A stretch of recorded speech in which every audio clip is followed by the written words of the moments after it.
in our go-to, able to hear us properly now and able to connect. We might have a couple of more people joining in the next few minutes, but we've already lost quite a bit of time, so we would like to get right on the way. So the voice you're hearing now is of Wies Maas. I'm from ICMC, the International Catholic Migration Committee. I'm calling in here from New York together with my colleague John Bingham of ICMC and Emer Gorkum. And I'm also joined by Leonor Chiarello from the Scalabrinians. I'm going to try to steer you along in this webinar in the next one and a half hour. It's only 1 hour and 15 minutes left. We have on the agenda a quick update on what's been transpiring with regards to the high-level summit that's taking place on the 19th of September. So we'll spend a bit of time on trying to provide you with a couple of updates on what's been happening, and then we would like to spend the bulk of the meeting on looking together with you and also listening to you on what have we been working on in terms of advocacy messages, where do we see the opportunities and the advocacy targets, and how can we work together on this, or at least be aware of what everyone's doing. So maybe just first to say something about who are on this call and why we are organizing it.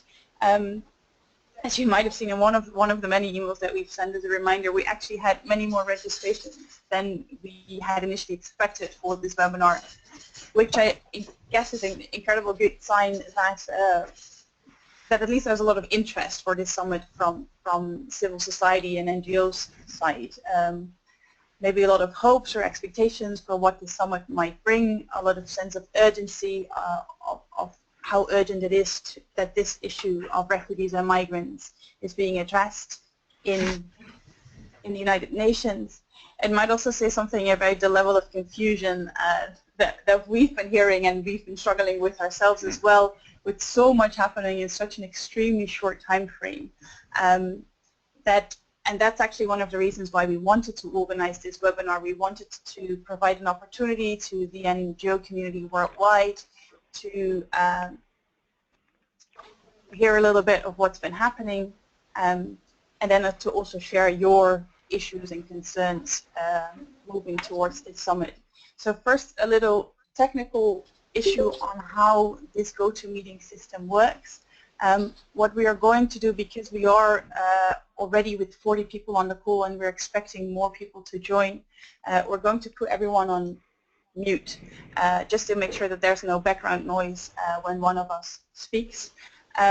But while you're on mute, and if you would like to say something, you can always at any time unmute yourself.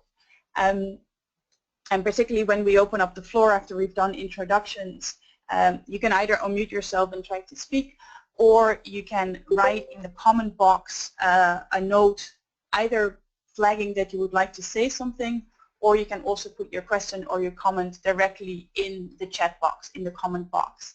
And you can choose to write it to the whole group if it's relevant for the whole group, or you can choose to only write it to us, and then you just need to choose to organizer instead of to everyone.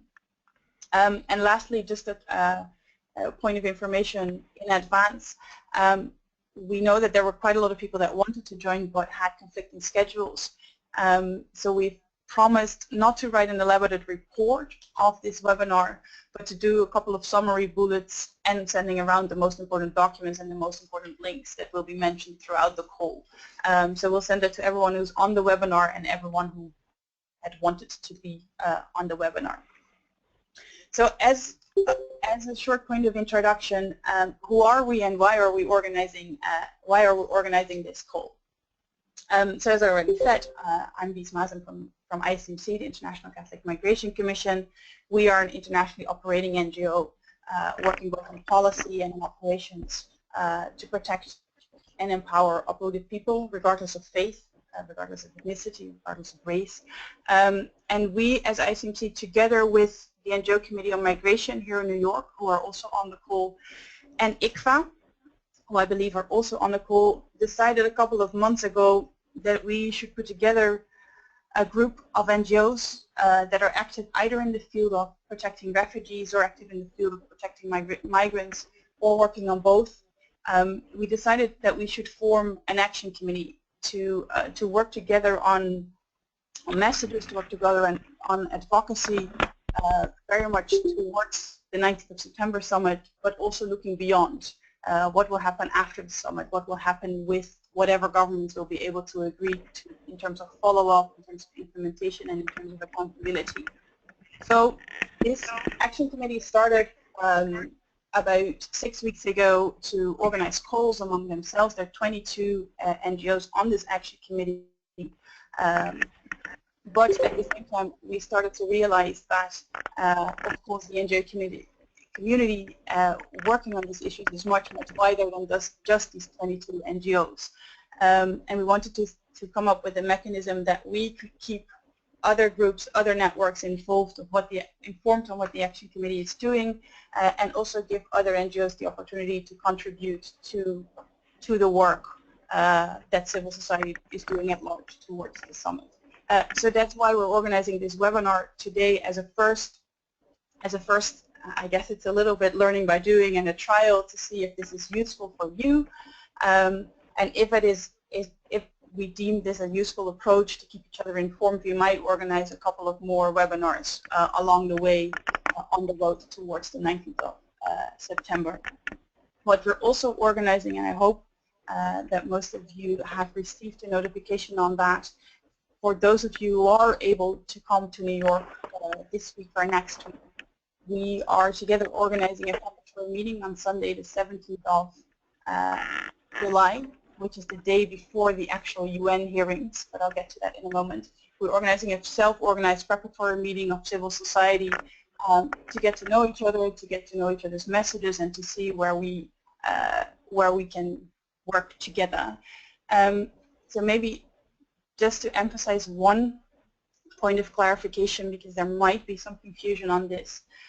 We, as ICMC, or we as the organizations on this action committee, have no formal relationship with the UN or towards the UN. This action committee and this webinar and this meeting on the 7th of July are all self-organized, own initiative of civil society. Obviously, we do keep close relationships with the UN. We work quite closely with people here in New York that are formally involved in summit preparations. But we are an independent group of organizations. And just to add to that, as many of you know on this call, in addition to this action committee, there is a UN-led civil society steering committee that was selected by the UN that has 25 civil society groups on it, including quite a lot of the people that are either on the action committee and also quite a few people that have joined us today for the call. But the role of this UN-led steering committee, civil society steering committee, is purely to advise the UN on how civil society should be engaged in the interactive hearings that take place on the 18th of July. But it's a separate committee from the action committee. So then, just to give you a couple of brief updates from here in New York with regards to the preparations for the high-level summit. I hope most of you have been able to read the newsletter that we've been circulating, or have been able to look at the official UN website. So I won't give you a very elaborate background on the history of this summit, but maybe just very shortly. Last year, the general, sorry, I see a comment coming in from one of the participants to say something about the participants. Thanks, Thorsten, for raising that question.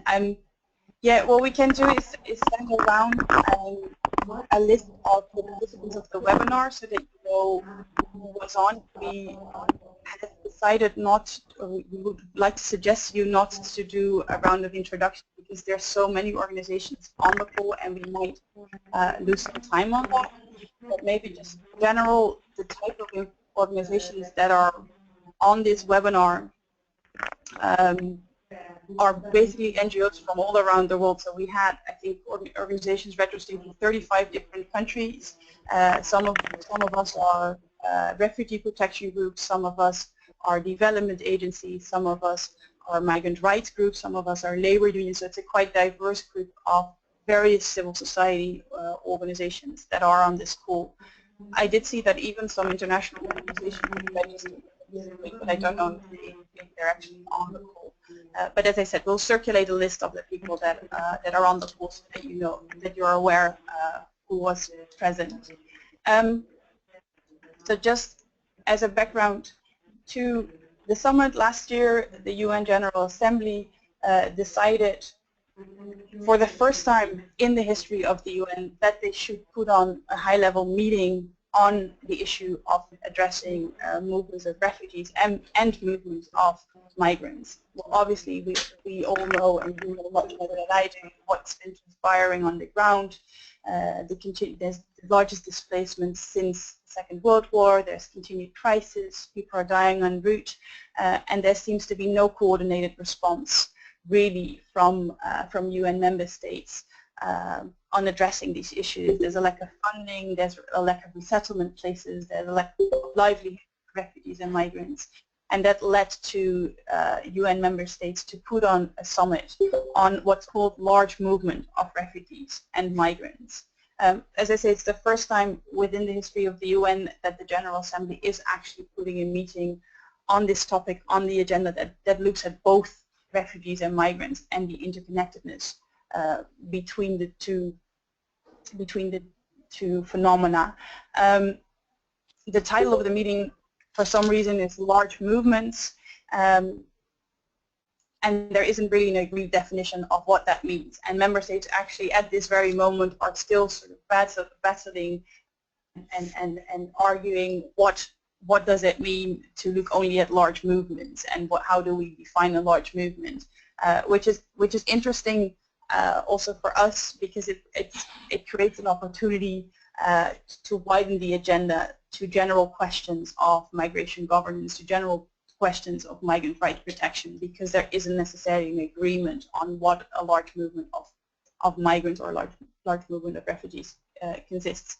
So the summit itself, it's taking place on the 19th of September. It used to call the high-level meeting, now it's called a high-level summit, because it's expected that loads and loads of governments will come with their heads of state, which is also a sign of that member states do put a lot of value on this summit. The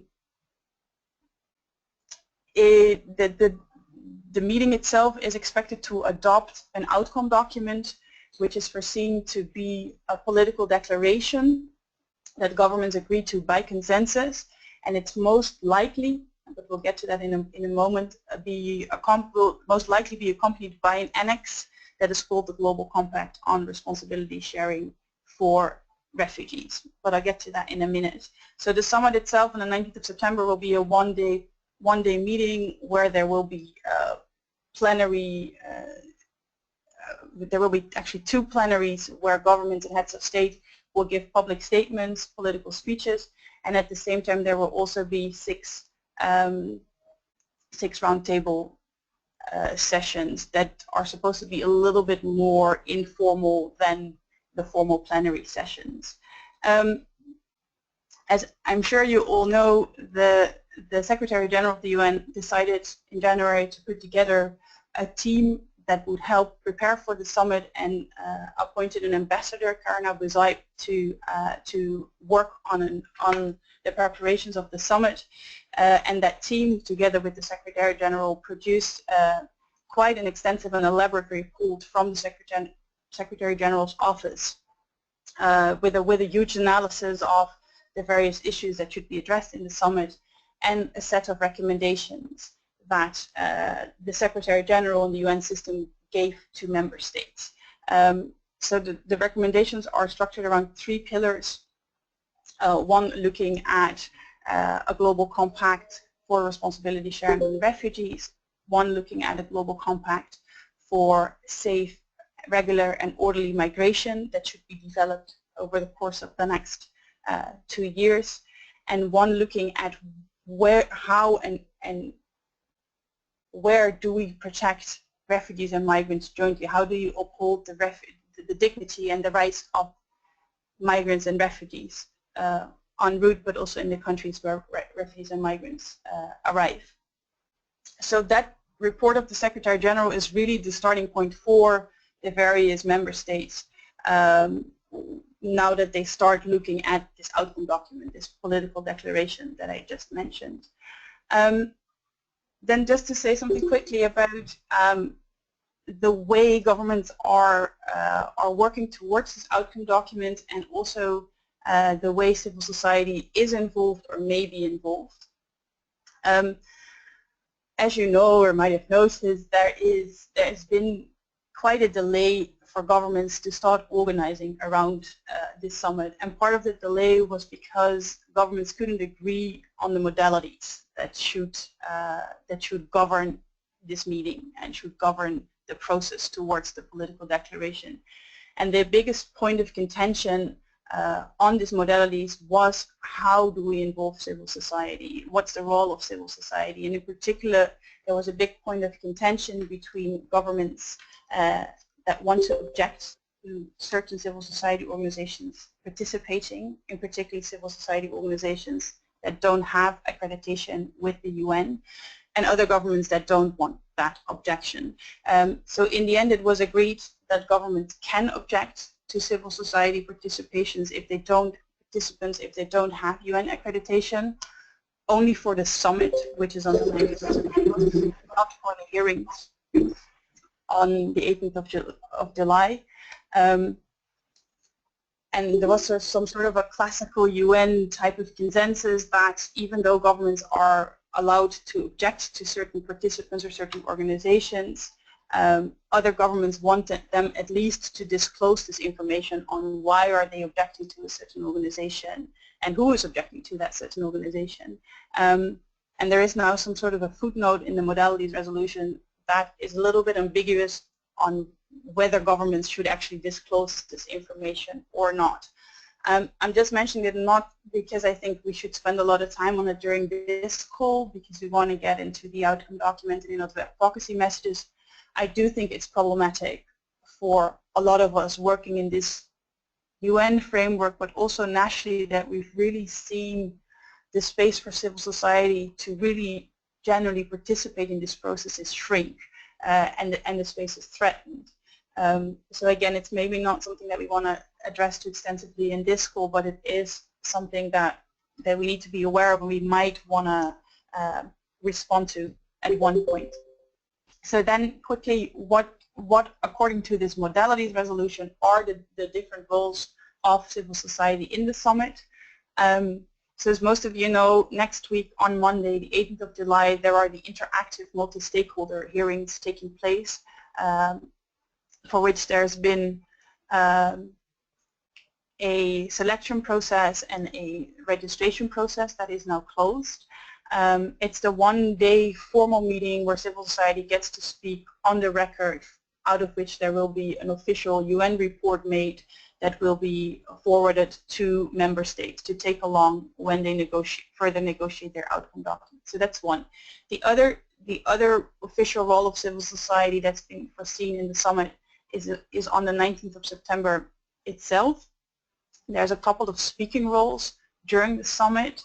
In the opening segment, there will be 4 civil society speakers, at least 3 civil society speakers and 1 private sector speaker, and then each of the roundtables, which are 6 roundtables, will have 2 civil society speakers, most likely. And then the third way in which civil society is involved, and that's perhaps most relevant if we want to look at what will really come out of this summit, is that the member states led by the co-facilitators, and I'll get to the co-facilitators in a second, the member states are organizing a series of informal consultations with civil society here in New York. Every time governments have a meeting where they talk about the text of the outcome document, there is afterwards an opportunity, there should be afterwards an opportunity for civil society groups to share their perspective on the outcome document. That opportunity, of course, is only available for those of us who are in New York in the coming 3 weeks. But the UN has given the opportunity for those of you who are not in New York and we would like to contribute to this specific consultation to send in video messages. And we had already one of such consultations last week, and there was one organization that had sent in a video message, which was quite powerful and came across quite strongly. So those of you who have the capacity to do those kind of video message, I would really strongly urge you to look into that. So those are the formal ways. And then, of course, and that's why we wanted to have this webinar, there's a whole range of informal ways in which civil society can try to influence the outcome document. And I know that many of us, many of you have been working on this, working on doing public statements and public proposals, working with specific governments on text, and so on. So that's the rest of the call. That's actually what we would want to look at. Let me just conclude this introduction by saying something about where it stands with regards to the outcome document. So as you know, I hope, there's been 2 member states that have been appointed to lead along the negotiations of the outcome document. These are the Government of Ireland and the Government of Jordan. They have produced about 1.5 weeks ago, 2 weeks ago already, a first draft, which they in classical UN terms call a zero draft, of the political declaration, and also of this annex called the Global Compact on Responsibility Sharing for Refugees.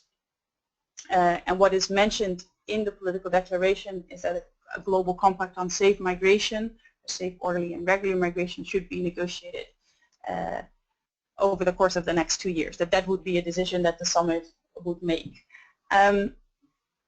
We expect, so on the basis of that zero draft, the co-facilitators, helped by the UN Secretary, have been collecting feedback from different member states and from civil society, as I said, in specific consultation meetings, but they also collect, of course, feedback in written form. There is a UN website that we will send around that actually collects all these statements of different member states that have been made public. So that's a useful resource for you if you work with a certain member states to see what they've been putting on record. I don't want to go too much into an analysis of that zero draft and what we like about it and not like about that. And that's something I'd really like to put to the group and to the next agenda item for our webinar. I think just generally what we could say is that the zero draft of the political declaration is much more extensive than many of us had originally expected, because we had heard that it was going to be a super short and super concise political declaration, and it's actually quite an extensive document that covers a lot of ground. It has a pretty strong human rights and protection language element to it.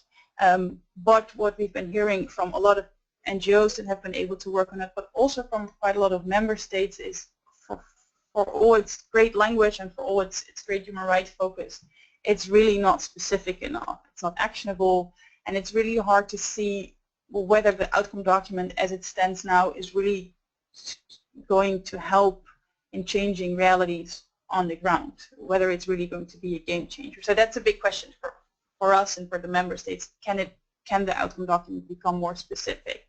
The Global Compact on Responsibility Sharing for Refugees, it's a little bit the other way around, where we had expected that to be a very specific, concrete, almost operational response mechanism for member states and UNHCR to respond to refugee crisis and refugee responsibility sharing. That document is actually much shorter and much more political than we had expected, and not as concrete as I think many of us had hoped. I think I'm going to stop there just to say that the co-facilitators will be producing a new draft of the political declaration, probably not of the compact, but of the political declaration today. And it could be expected that there might be some very significant changes to that new draft that's being released today. And that's also something to keep a close eye on for us as civil society and to respond to quite rapidly, because what we've been hearing from the various discussions with member states and by member states is that there are quite a couple of contentious issues that certain member states want to get out of the document that a lot of civil society groups actually really want to keep in the document. And just to mention too, there's a big debate between member states whether internally displaced people should be part of this agenda, should be part of the document, should be referred to at all. And one other big debate that we've been hearing is the whole question of responsibility sharing, where some governments are saying, well, that's not a legal concept and we don't want that there, and we want to talk about burden sharing, which I know for a lot of us is problematic. I'm going to stop there. I'm just going to turn over for 2 minutes to my colleague John Bingham here in the room to give you a little bit of an update on one of the elements that's been proposed as a tangible or as a concrete outcome of the summit, and that's the fact that IOM, the International Organization for Migration, will be joining the UN as a related agency. So just turning over to John to give a quick update on that, and then the floor will be yours. Yeah, thanks very much, Weiss, and thanks everyone for the joining of the call. Yeah, just a few things. So for this this whole summit process between now and September and after, just a couple of words. You know, the adjectives. This is high level. You know, Weiss mentioned how extraordinary it is the UN General Assembly is bringing together this issue of refugees and migrants. You know, at a high level. You may have seen over the last maybe 6 or 8 weeks a change in the reference to this this big meeting, September 19th, from a high-level plenary meeting to a summit meeting. And evidently in UN General Assembly language, a word like summit is used when they actually have a sense that the leaders of governments, chiefs of government and heads of state will be there. We hear as many of 100 as 150 will be there. So 2 adjectives. It's high level. It's also quite fast. Not only between now and September 19th, which itself is only 1 day of a meeting, but between now and the end of this month, when, as we said, the governments are already negotiating the outcome, the commitments that they want to have made at the September 19th.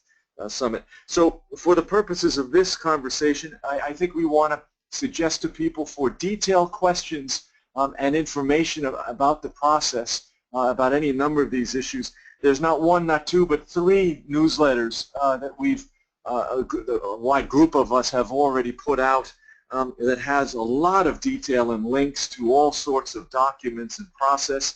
That's on the website, a new website for civil society on this. refugees-migrants-civilsociety.org, and we'll send that around in the chat line. refugees-migrants-civilsociety.org has not 1, not 2, but 3 newsletters. And lastly, the word now. So many things already underway on this. You know, can't emphasize how fast this seems to be moving. But Weiss has mentioned already the governments are negotiating their outcome. That will pick up in these next few weeks here in New York, but the national governments from everywhere are coming in with instructions and reactions and positions and arguments and so on what will or will not be a commitment September 19th. But that's already underway. There's no time to lose on that. What Weiss mentioned, and I'll stop here, that already also is underway towards September 19th, is that the International Organization for Migration, created about 65 years ago, same year as the UN High Commissioner for Refugees, but outside of the UN system for 65 years, just had a vote on Thursday, the 30th of June in Geneva, among their member states to join the UN as a related agency. So IOM has taken a formal step to join the UN. All of its member states at IOM unanimously to join as, quote, a related agency. We haven't seen the paperwork. I don't know if civil society anywhere has. It was a closed meeting of the IOM governments. But we understand that the vote was recognizing IOM as the world's leading migration agency. And we understood also there was some discussion among the states on that, but that was in the resolution. Where does it go? It goes directly to the UN summit on September 19th, where the second and final formal step is expected to take place, which is the UN General Assembly having the vote of UN member states to welcome IOM in as a UN agency. So IOM joining the UN is being talked about as a distinct and very concrete outcome already for the September 19th meeting. As civil society, we really should do some reflection on what that might mean in general and with respect to any specific other outcomes that come out of September 19th. In particular, it seems reasonable to think any kind of launch of a process to create a global compact on safe, regular, and orderly migration as proposed by the UN Secretary General in his report. Second, also very much another deliverable that looks like it's already set to go towards the September 19th summit as an outcome, and that is a set of guidelines on protection of migrants in crises of conflict or natural disaster, a process referred to with the acronym MICIC, M-I-C-I-C, very much organized by IOM under the leadership of the United States and the Philippines in a state-led process these last 18 months that civil society was very engaged in some 6 regional consultations, first among civil society organizations and then directly with governments around the world. But the MICIC guidelines also being talked about as a distinct and concrete input and outcome for September 19th. So things are already in motion. Lastly, and I'll turn it back to Weiss, I think Weiss made reference to this global compact on responsibility sharing for refugees, which UN Secretary General Ban Ki-moon proposed in his background report for September 19th. That a draft of that compact has been circulated within the last week or so, evidently coming from a group of experts very close to UNHCR, but for consideration by governments in their consultations right now as they try and prepare an outcome that their heads of state will adopt September 19th. So to use words like fast and now and already, I think civil society, we're used to those kind of words ourselves, maybe not so used to them in some of these processes, but we're going to have to get used to them as we head towards September 19th. And finally, at the same time, think in the real world, what can heads of state and chiefs of government and others actually do in a one-day meeting in September? What will be finished on September and what will only be launched for work after. And I think that's the kind of political instinct and judgment and speed and tenacity and unity, hopefully, that maybe civil society will need to bring into this process. So we're sorry. No, thanks a lot, John, and thanks for actually emphasizing that. One thing I should have said, and that says also something about the expectations that we might have for the summit, is that the co-facilitators and thus the member states are aiming to have the outcome document ready by the end of this month, by the 31st of July. So that gives us another, 3 weeks to try to influence it. And this is actually quite exceptional for a UN meeting at this high level to have such a short period of preparations. I mean, we know some of the other high-level documents that have come out over the past years, including the SDG framework, including the climate change documents. Usually these takes years and years and years of preparations. For this summit, there's only a month of negotiations. So I think it's interesting to indeed look at what can really be agreed to now and what kind of processes can be launched at the summit to take up after the summit. I'm going to open up the floor for you for questions on the process, or if we might have missed something, or if you want to comment on something. I've noticed that we've already have a couple of questions in the comment box, including about the link with 20th of September Obama Leaders Summit, including a question about the nature of the video submissions, and just more generally on response mechanisms for civil society in the zero draft. So we will, if none of you will address these questions, we'll get back to them in a couple of minutes. But I'd like to open up the floor first for other questions or remarks. So the floor is open, so you can unmute yourself and say something, or you can write in the comment box what you would like to state.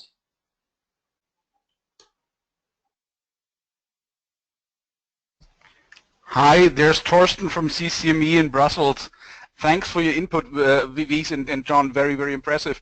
I was just wondering, and that comes out of a meeting with a couple of other organizations here in Brussels, have you New York people who know the process much better given any thought to how we could strategically use the documents afterwards? Because having nice sentences in there is one thing, and we hope that they will survive, and we'll do our best to make them survive, but what could be the use of them afterwards, strategically? Yeah, thanks, Torsten. That's really the million-dollar question. I'll try to respond to it in a moment, and that's also definitely the focus of the next agenda item, but it's so the right question to ask. Others?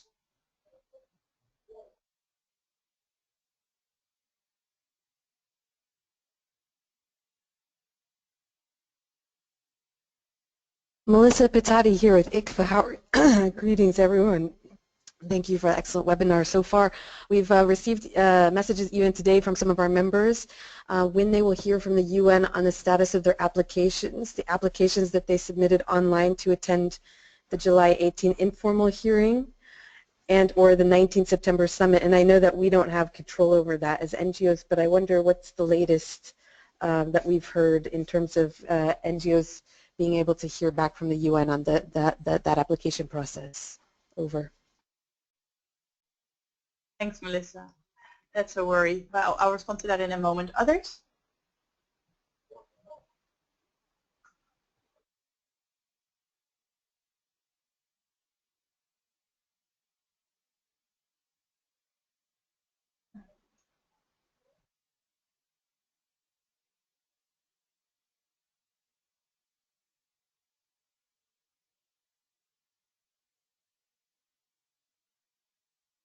All right, so if not, I see another question coming in the comment box, so I'll take all of these questions together to the extent that I have the information. I'll start with Melissa's question first because it's the easiest, but it's also the biggest worry because organizations that have registered to attend the 18th of July hearings should have received notification by now from the UN. The notifications were sent out, I think, last Thursday late or maybe Friday morning. So if people have not received notifications, either these have come into spam boxes or something went wrong at the UN side of things, which is possible, unfortunately. So the best thing to do would be to write the UN Non-Governmental Liaison Service with the names of people who have not received any notifications. Me too, I've been receiving messages from people. So we have to contact NGLS on this. It would be good, Melissa, if we could get a list of names and then we can send all those names to them and ask them to check. That's only for the 18th of July hearings. What we've understood from the UN, because they've actually booked quite a big room, that anyone who applied to participate who has some sort of a relevance in this field has been accepted to participate. So normally no organization should not have been should have been accepted. Every organization should have been accepted normally. So it's definitely something to check on. And then for the 19th of September summit, the deadline to apply is still open. It's on until the 21st of July. And so organizations will, I think, only find out early August whether they can go to the summit or not. And there is the problem that everyone that registers who doesn't have accreditation with the UN, with ECOSOC, needs to go to a vetting process with governments. So that takes time and in itself is problematic. But so far we haven't heard that any limits are being set even for civil society participation in the summit itself. Then to address the question about video submissions and what the nature of the submissions are, we will circulate the link of the UN call for video submissions so you have the information in writing. The idea is that the videos aren't too long, so I think they're looking for two-minute videos, maybe 3-minute videos. I think generally they'd look for general comments on the outcome document, comments from the ground on what the priority is of the organization submitting the video. But it's up to you. You're really free to also suggest specific language or specific text within the video, although it's probably better to send the video with some general messages and in addition send a document with specific text suggestions. It seems that the co-facilitators who are working on this process quite appreciate that if they get text suggestions in writing. Then about the question that was just written in the comment box, what is the difference between the political declaration, between the outcome document and the Global Compact on responsibility sharing for refugees? That's a great question that we've been asking to the co-facilitators, and that a lot of member states themselves have also been asking to the co-facilitators. Initially, when they first started talking about having a political declaration and having this Global Compact, what they had foreseen was that the Global Compact would be much more of an operational document, an operational response framework that could be taken up by UNHCR and the member states to use whenever there is a refugee crisis to respond to. So it would set criteria for how to do immediate responses, how to ensure that the most vulnerable people are being resettled, how to ensure access to livelihoods, access to work, access to education, and so on. Just very practical, operational. At least that's what we had understood when they first started talking about the compact.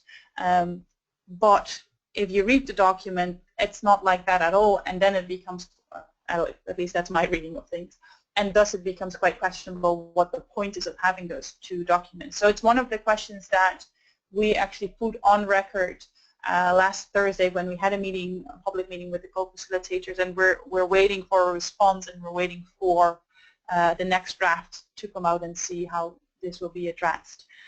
Then the question about the link with the 20th of September when the government of the United States has decided to put up a leaders summit, as they call it, specifically on responsibility sharing for refugee and refugee protection.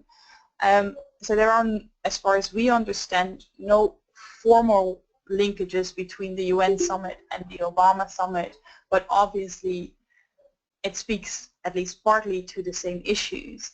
And what we've understood from the Obama summit is that it's quite closed. There's not a whole lot of information coming out of the preparations for that leader summit on the 20th of September. But what we've understood is that it's really a conference to get concrete individual commitments, either from member states, but even maybe from private sector representatives or global institutions such as the World Bank or IMF on responsibilities. So it's either a commitment to resettle more people, or a commitment to provide funding, or a commitment to provide access to labor markets. So it's only focused on refugees. It's only focused on commitments, and it's a pay-to-play conference. So it will only be governments and other actors who are willing to make a tangible commitment that will be invited or are invited to this conference. The conference as yet seems to be completely closed, from what we understand, for civil society or civil society participation, which is a little bit peculiar, because a lot of things that should be decided or committed to will actually be implemented by a lot of civil society. And yeah, but having that said, I'm myself am definitely not on top of the developments around the Obama summit, so there might be people on the call that are much better placed to speak to that and give us an update. We will share with you any information that we might get our hands on. But having that said, for those of us that work on advocacy around refugee protection, of course there is a very logical link to make in terms of our message, in terms of trying to influence both summits.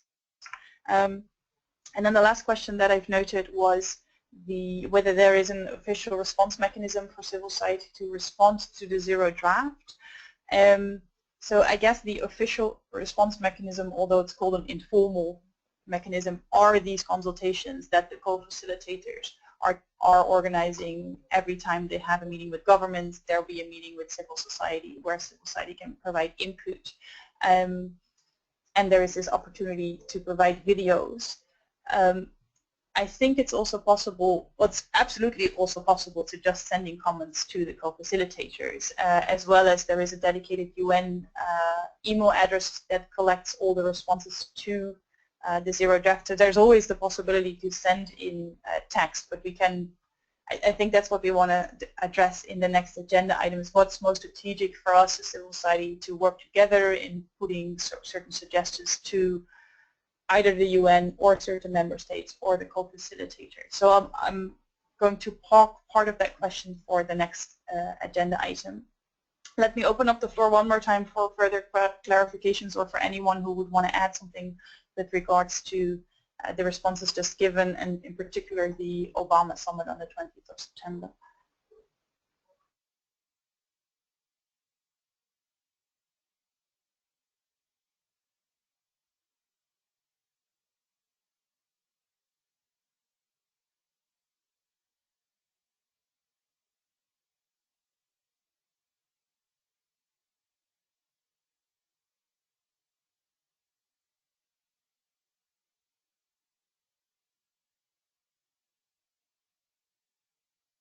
All right, so if there's no further questions or specifically on the process, let's get into the next agenda item.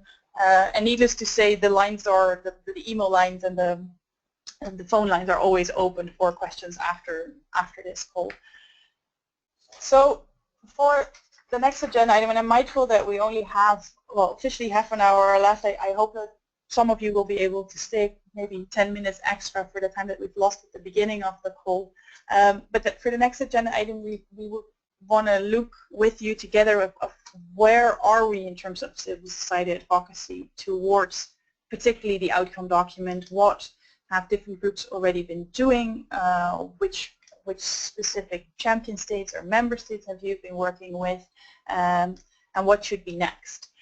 So just to start off that discussion or information sharing, I do know that quite a lot of groups within the Action Committee, the 22 organizations that are organizing around the Action Committee, but also outside of the Action Committee, have already put together quite a few very specific proposals or advocacy statements, some of which are quite generic on the scope of the whole summit, and some of which are more issue specific or even country specific.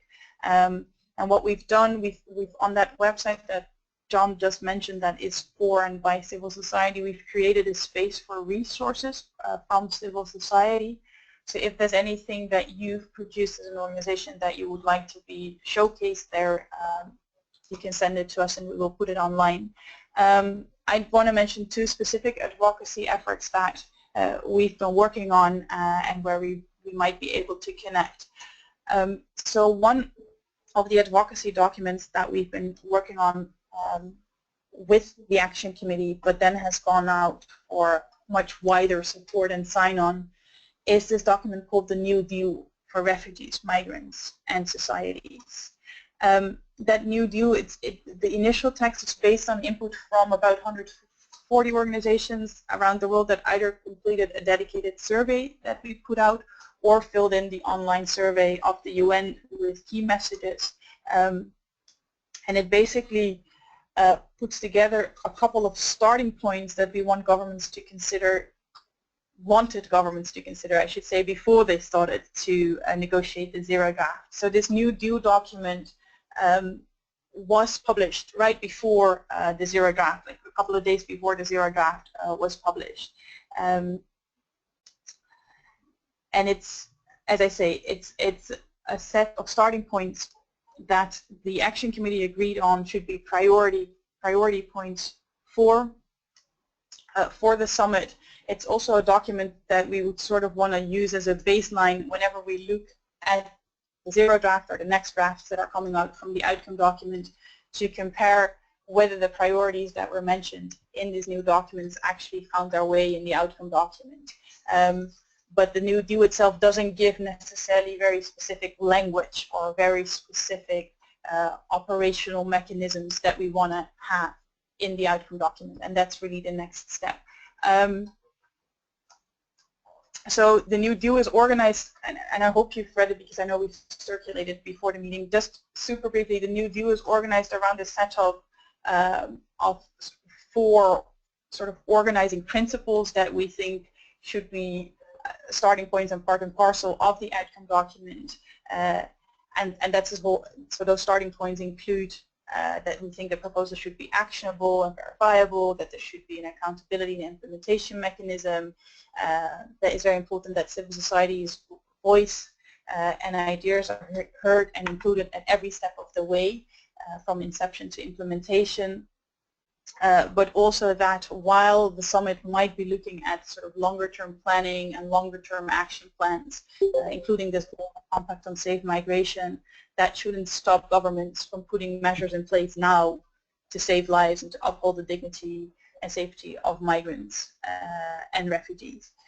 And then there are 4 specific thematic areas around proposals have been developed in the new deal, and those thematic areas correlate quite closely with the 3 pillars that the Secretary General's report put forward, although with a little bit of a different focus. And it has added a 4th specific thematic area because the Action Committee felt that that wasn't included strong enough in the Secretary General's report. So the 4 thematic areas that have been included in the new deal are proposals around the Global Compact on responsibility sharing for refugees and more generally the protection of refugees, proposals to come up with a roadmap towards a Global Compact on safe migration and rights-based governance of migration.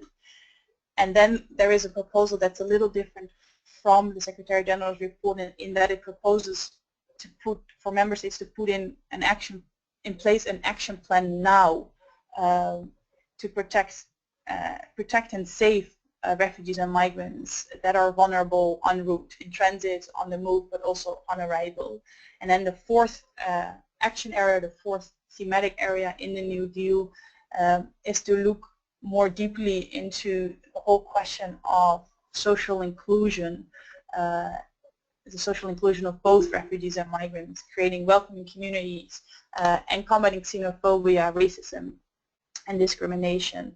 And I should say that at the Secretary General's report and now also the 0 draft of the outcome document have put on language on that and have actually proposed that the UN will start a big global campaign to combat xenophobia. So there is a focus, but it's not very specific on what type of policies are needed to ensure social inclusion, to ensure access to justice, to ensure access to work. So that's why that's been proposed as a 4th thematic area.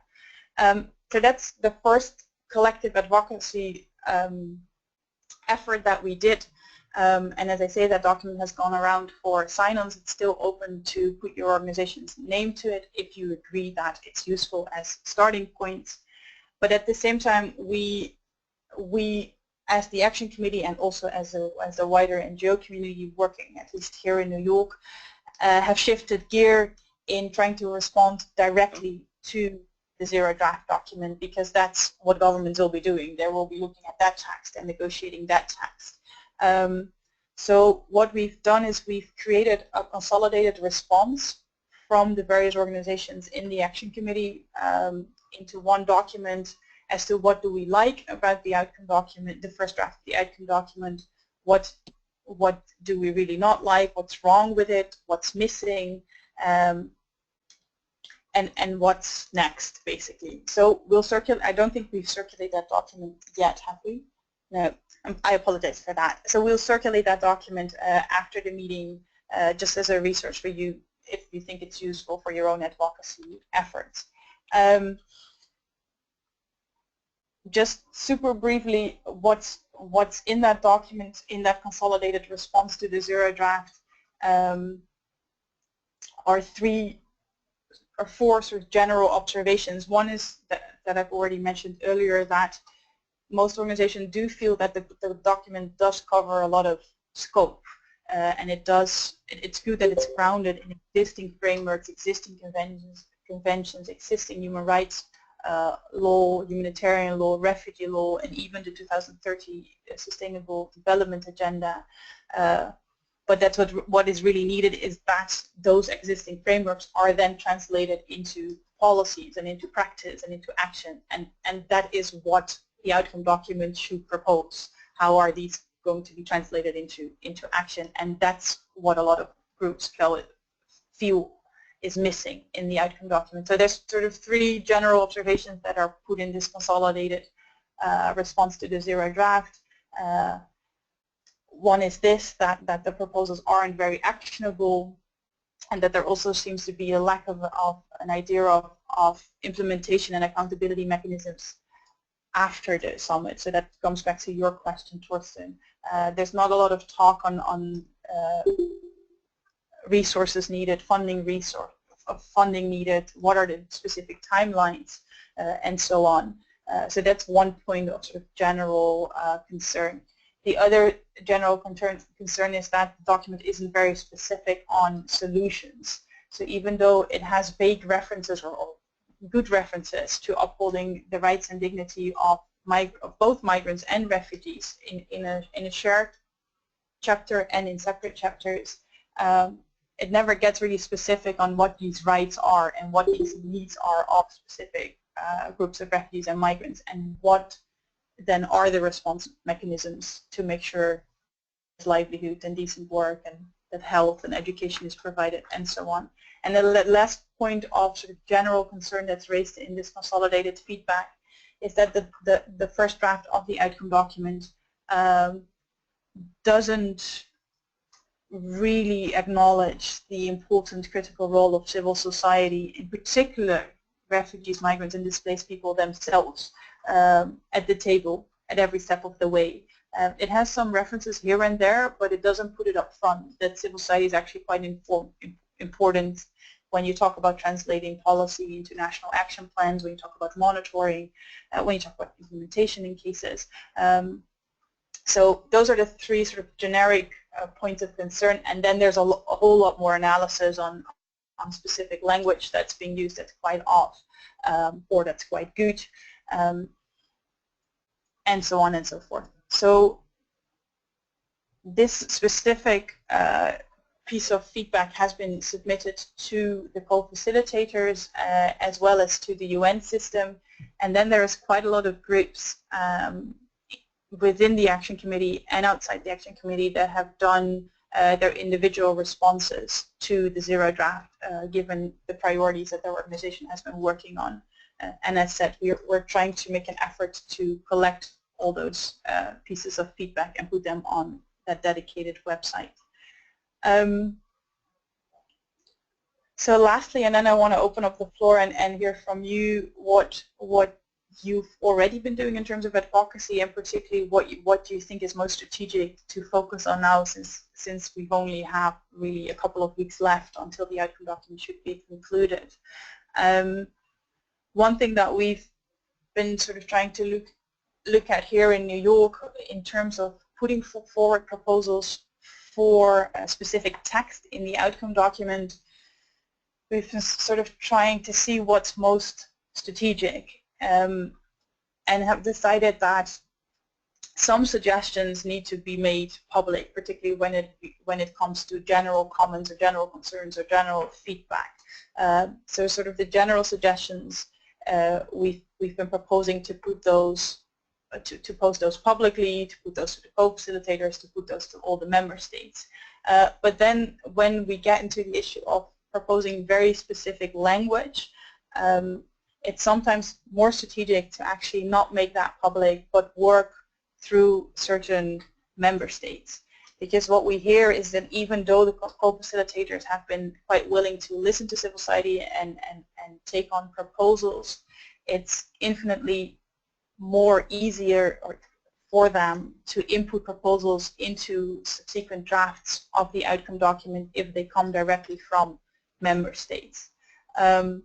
Most of the negotiations, or all of the negotiations for the outcome document, are taking place here in New York. Some governments are coordinating very closely with the capitals, and in those cases it makes sense to have meetings with government representatives in those various capitals. In other cases, it's really the staff of the different missions here in New York that are leading the negotiations.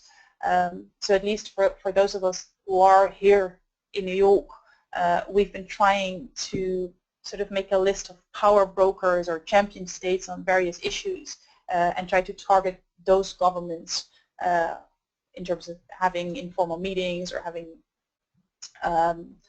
sending them input for the outcome document.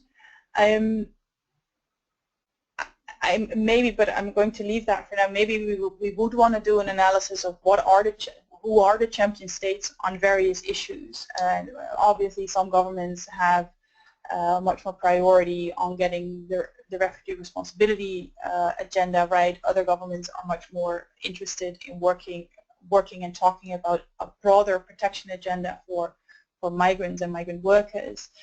So there's all kinds of different groups and different settings. But I'm going to leave that for now and maybe ask you to share your perspective on what you think are important member states to target. So I'll leave it there and open up the floor to add to anything I've said, and maybe I've forgotten anything, and also to ask you, looking at the outcome document, maybe looking at the New Deal document, what are your biggest concerns or your biggest problems with regards to the current draft, and what are you advocating for, or what are the things that you think those of us who are in New York should be taken up when we have our next meetings with governments? Just to conclude, what I should say is for the next drafts of the outcome document, we are going to do a similar exercises that we did with the zero draft. So we are going to try to compile civil society feedback into one document if we have the capacity, because things are moving really, really fast. So anything that we hear from you either through this call or by email that we can take on board in these consolidated type of feedbacks, we would be happy to do that. Sorry for talking so long. I hope that was somehow helpful, and I open up the floor for your perspective on where we should go with advocacy, or what you've been doing with your advocacy. And if I, without putting organizations on the spot, it would be maybe particularly interesting to hear from the various groups that have been working in Brussels and working with the EU, because I know there's been a couple of meetings, how you see the EU perspective developing and whether you are having any meetings with EU policymakers. So the floor is open.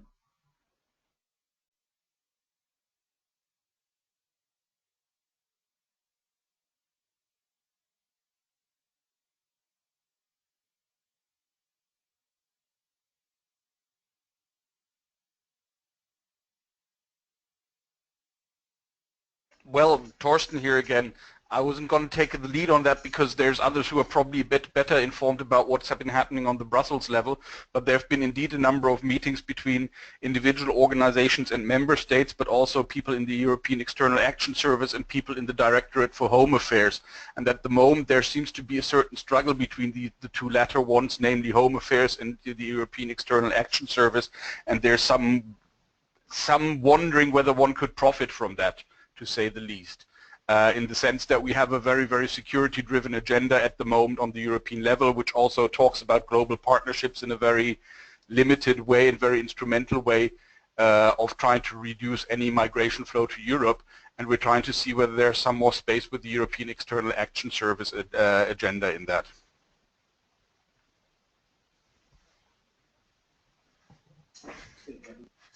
And there was a bit of a discussion of having a champion-led approach to some of the member states, but it was really difficult to discern at the moment who would be a real champion among the European member states, with countries like Sweden and Germany also having particular issues in their domestic policies which we wouldn't want to see supported.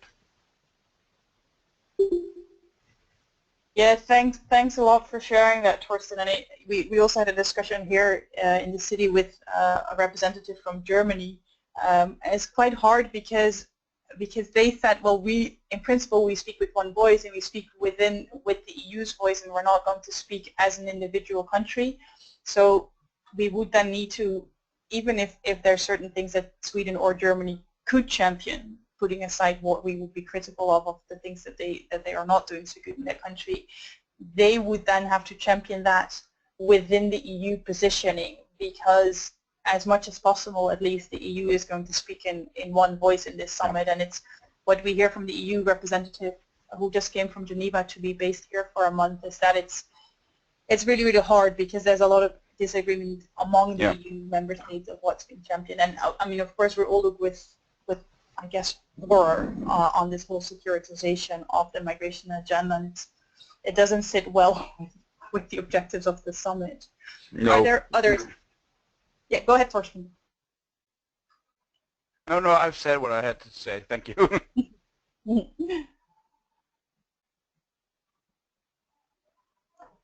Anyone else wants to share perspective on particularly, for example, what are champion states on certain issues, or what issues do you think aren't really covered at the moment in the outcome document that should be covered? Or the floor is open. I'm quickly going to look at some other comments that we've received. I'm happy to jump in for a second. So I'm based in Japan with the Japan Association for Refugees, and from our perspective, nationally, these summits both present good opportunities for advocacy. Both the Secretary General and the U.S. government are asking for specific commitments with regard to resettlement, and in the Asia-Pacific region, there are very few.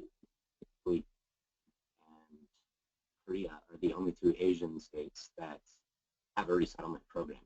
So we have the potential to get Japan and Korea to make some larger commitments. And so we're doing a lot of advocacy around that. And we know that the Ministry of Foreign Affairs is speaking with the State Department in the U.S. Bilaterally, and we've been trying to engage with various parliamentarians. We're trying to engage with both the U.S. government and the Japan government.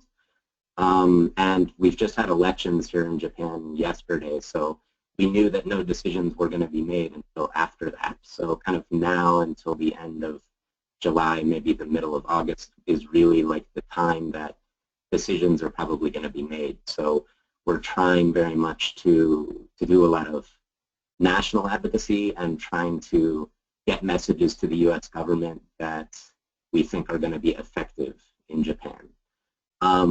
And we don't know if that will work, but we feel very hopeful about this particular opportunity. The government has at least hinted that they feel obligated, that they have to make some kind of commitment on this occasion. So we don't, you know, Japan traditionally has made very token commitments, but we're going to be kind of pushing for a lot of different things. And so one idea I had, or something that we might like to consider in terms of advocacy, is a regional strategy or regional perspective to certain things, because I know that the discussion around the EU and the Syria situation will dominate a lot of the dialogue. But if we're talking about a global summit for responsibility sharing, then, you know, it really needs to be global. And so we should consider each of the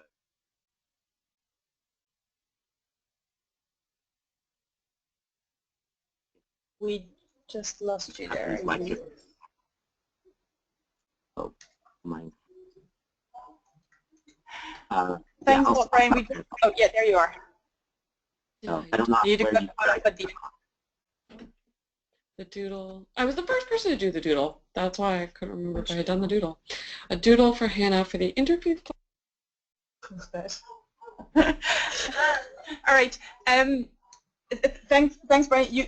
You did get cut off a little bit at the end, but I actually think you mentioned really something that is really important to emphasize, and that's the fact that it's a global conference that should look at global commitments and shouldn't become a sort of a focus on EU security issues and the Syrian refugee crisis. And that is something that we've been hearing from quite a lot of members, and it's been also a reason why certain member states haven't been so engaged in the beginning, because they did feel that this summit is being instrumentalized, sort of, by the EU for their own for their own domestic security concerns. So there were actually quite a lot of African governments quite critical because they've been hosting refugees and refugee camps for years and were a little bit, how do I say that, disenfranchised, that only now the UN wants to put a focus on this now that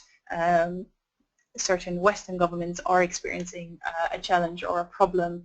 However, we do have the feeling that governments have come around and that there's lots of governments that also want to take this opportunity for that there is an interest to focus on responsibility sharing for refugees to then also widen the agenda. So for example, there's a whole group of Latin American countries that are working together that would really want the UN to much more strongly focus on human rights protection of all migrants, whether they're refugees or not, and they see the summit as the opportunity to push for that because the EU and other states want certain other things in the outcome document.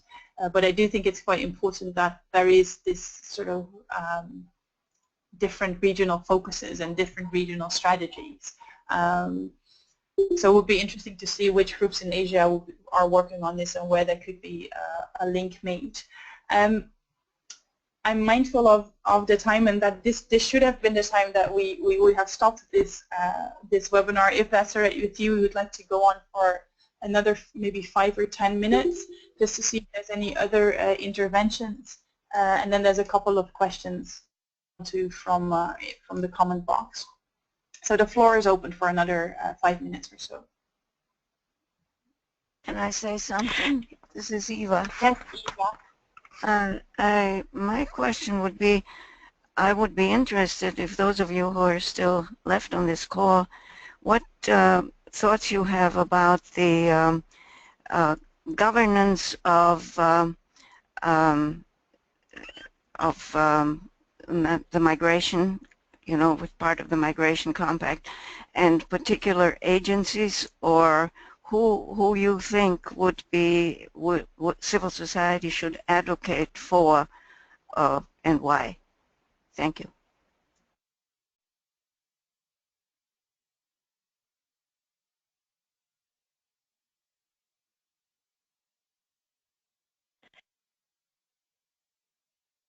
Hi, I'll also jump in as well to the queue of questions. This is Elizabeth Rushing calling from Geneva at the IDMC.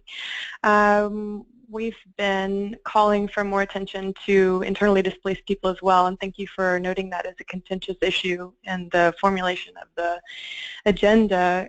We've been working on an evidence base to demonstrate that particularly the European refugee influx is in many ways a symptom of the failure to protect people, including IDPs in their own countries, and presented these concerns to recent events such as the International Development and Cooperation event in Vaduz, Liechtenstein, and also lately at the Berlin Summer Dialogue, as well as in a series of opinion pieces on our webpage. Thank you for bringing this up as an issue. We would just like to know from your team and anyone else on the line if, given the contentious nature of this issue, are there other opportunities that we could seek to influence the outcome document, which is now, you know, treating internal displacement as almost an afterthought or token mention, whereas really is, you know, the ground zero for a continuum of displacement? Or is this kind of a done and dusted, and would this fall on deaf ears at this point? Thanks. Thanks a lot. Yeah, that's a good question. Others before we do the last round of responses?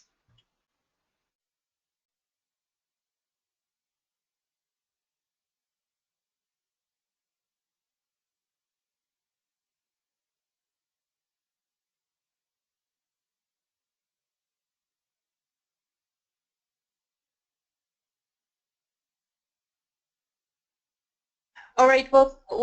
Thanks. Let me try to respond to it as good as I can. Although we definitely don't have the wisdom or all the answers here. But on the question of IDPs, that is an interesting one, because there are a couple of governments that are actually quite strongly in favor of at least making reference to the fact that this is indeed a continuum and that internal displacement often leads to international displacement if it's not being addressed head-on. So there are a couple of governments that would probably be willing to fight quite strongly about this and might even be happy with certain text.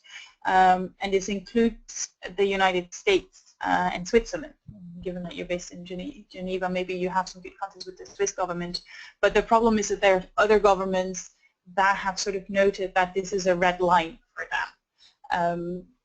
And that includes Russia and I think China. And so that's going to be an interesting,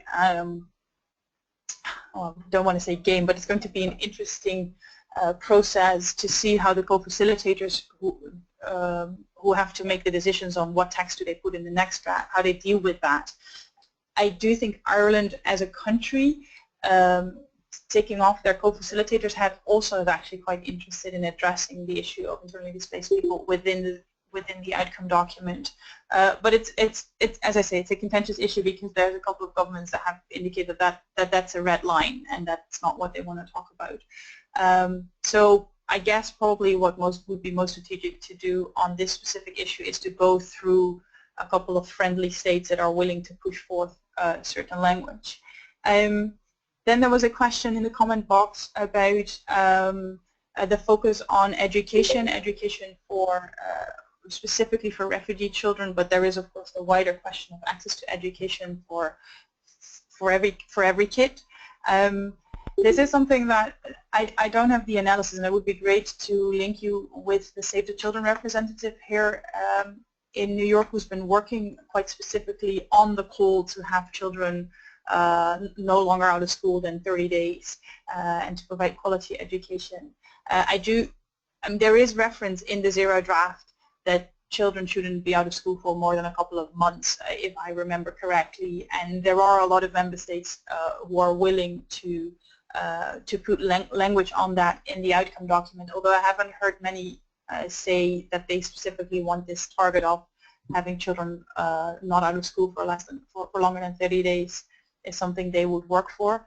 But we can link you up with Save the Children who might have an interesting analysis on that, the New York office. And then there was a question by Amy Shannon, but I think she's left a call on whether we have an analysis of which countries are best to target within their capitals and which countries are best to target here in New York. And I have to be frank, no, we don't. There's a couple of governments where we know, for example, the African governments, it's probably most strategic to work with the missions here. With other governments, it's probably quite useful if we can work on both ends. So it's always useful to meet with the people who actually sit in the negotiations here in New York, because they speak in the mic. But it's great if they get the right instructions from their capitals. But I mean, we do have a list of governments that we've been working with, and I think we could also circulate just for you as a point of information. But not much more intelligence there than that. And I'll turn over to John to address a question that was asked by Eva, and then in the comment box by Melissa on the various UN agencies and what their different roles are or can be. Yeah, thanks very much, Weiss. Yeah, I'm not going to give the full answer, but with great respect to Eva Sandus of the NGO Committee on Migration and Melissa Patati of ICFA, with whom ICMC is happy to be trying to organize this action committee and focus. But this question on what goes forward with the Compact on Migration and governance of migration.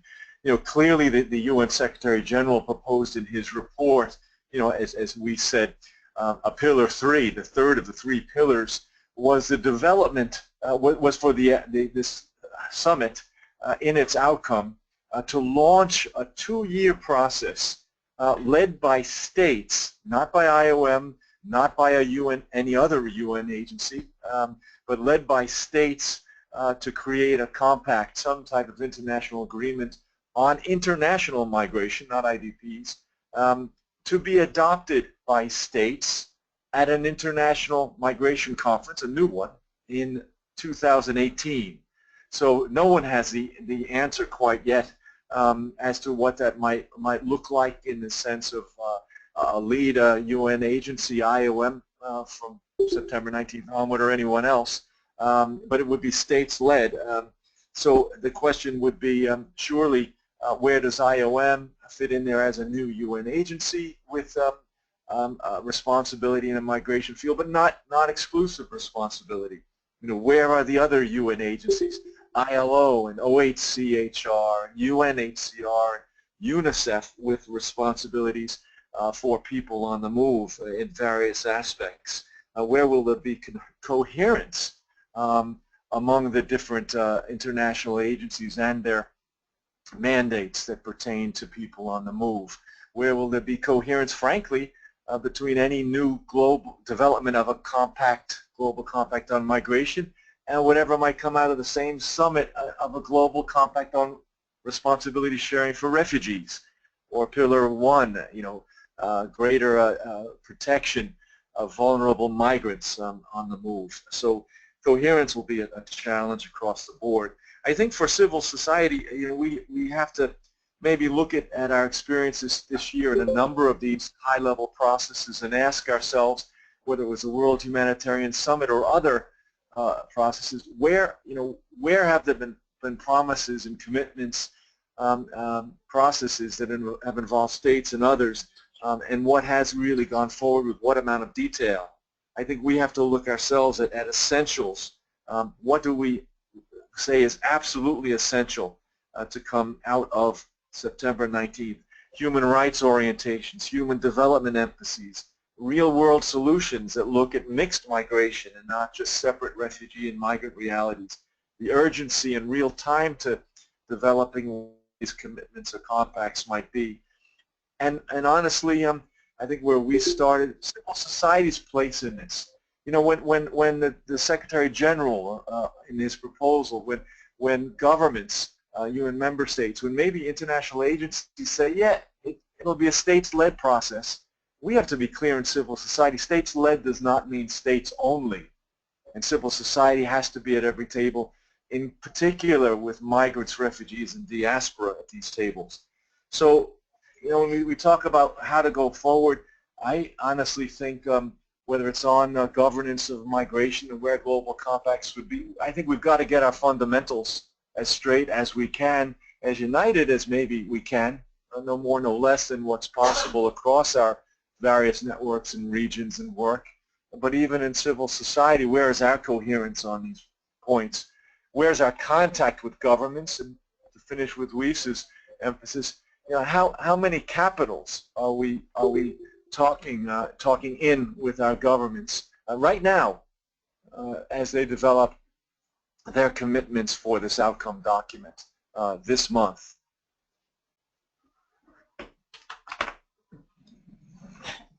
Thanks a lot, John. And I think that that's probably the perfect way to end this call, with a lot of follow-ups that we've promised to send around to you, but also to those of you who couldn't join the call but are interested to follow the process.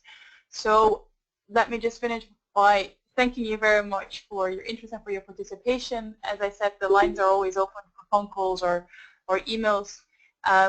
Just a reminder that if you like, you can still sign on the New Deal document as civil society's advocacy starting points. We will give that to member states next week on the 18th of July with the list of sign-ons. So if you'd like to have your organization mentioned on it, great if you could do that before tomorrow. Another reminder, if you are going to be in New York and have time, it would be fantastic if you would be able to come to the preparatory meetings on Sunday the 17th of July. And we'll send around just a reminder to register for that. And otherwise, we'll circulate a couple of documents and links that we've promised to circulate, including the first responses on the Zero Draft by civil society, a link to where you can find the statements of the various UN member states, a link to the civil society website that we've created, as well as a link to how you can submit videos to participate in the consultations. I hope I'm not forgetting anything. Once again, thank you very much, and once again, apologies for the technical difficulties at the beginning, and for bearing with us. And we'll be in touch soon. Have a great day or a great evening. Thank you, Wiz.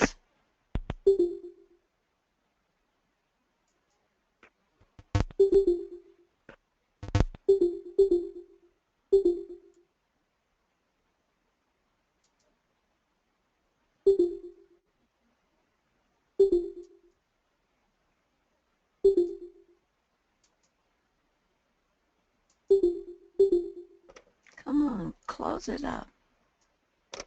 Why doesn't it close? First it doesn't open and then it doesn't close.